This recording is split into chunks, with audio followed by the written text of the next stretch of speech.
Disons que si ça tombe dans ce cas-là où il a un meilleur score dans la version de sa langue 1, c'est-à-dire en arabe, ça arrange nos affaires en quelque sorte du point de vue de l'attrition linguistique.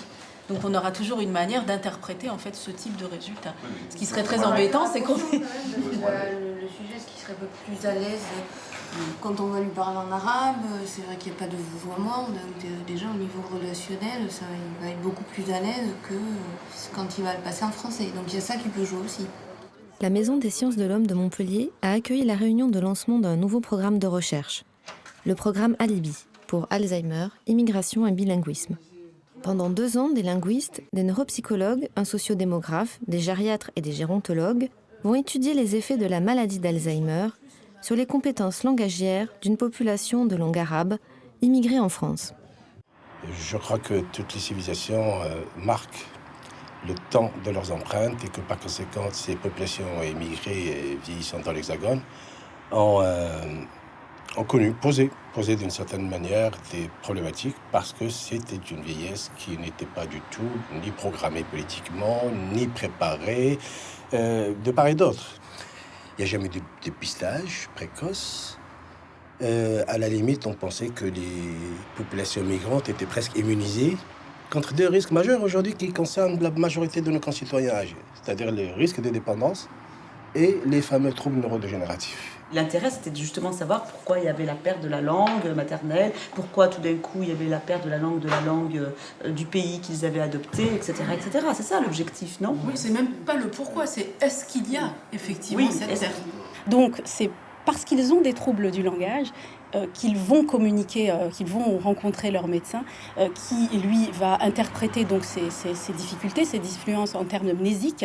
Mais on sait aujourd'hui qu'il y a certaines limites au modèle basé sur la mémoire. Et c'est la raison pour laquelle on commence aujourd'hui à s'intéresser à d'autres aspects, et notamment les aspects langagiers.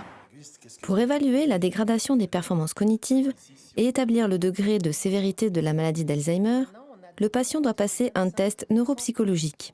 Mais tout se complique lorsque 2 langues différentes ont été apprises par le patient.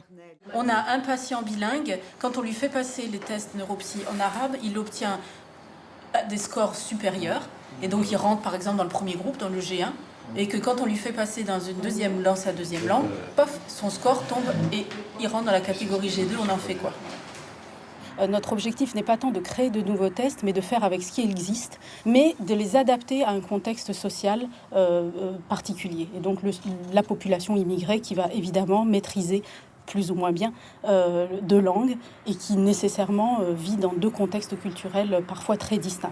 Et c'est d'autant plus important qu'à l'heure actuelle, ces tests donc, qui ne sont pas adaptés à ces populations, couplés au fait que la représentation de la maladie chez les populations immigrées est encore très négative, que quand ces populations consultent, typiquement elles sont déjà fortement atteintes par la maladie.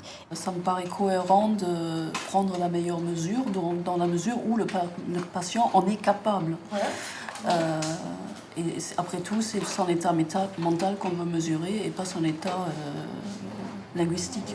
Si ça arrive fréquemment, ce serait extraordinaire. Enfin, ce serait déjà quasiment une publi, parce que ça voudrait dire, faites attention, quand vous utilisez vos tests français, les praticiens, vous les catégorisez, alors que si vous changez simplement de langue, hop, ils changent de catégorie. C'est quand même extrêmement intéressant. Je pense que nous sommes sortis d'une phase où nous disons, d'une manière presque un peu ébahie, c'est vrai, les immigrés vieillissent aussi. À cette phase de dire quels sont les outils à optimiser, quelles sont les stratégies à mettre en place en partant des politiques publiques jusqu'au plus basique des conditions de prise en charge socio-sanitaire, aussi bien dans nos institutions que dans le cadre d'un maintien à domicile. Un individu reste quand même malade ou pas un individu social et que la communication est extrêmement importante et la communication se fait par le langage et il est donc important de savoir comment se détériorent les performances communicatives des patients pour pouvoir améliorer dans le cadre de l'aide aux malades, de savoir comment se construit la communication avec ces patients pour pouvoir s'y adapter et maintenir la communication jusqu'au bout. Les chercheurs feront passer une série de tests dans leur version originale et dans une version linguistiquement et culturellement adaptée.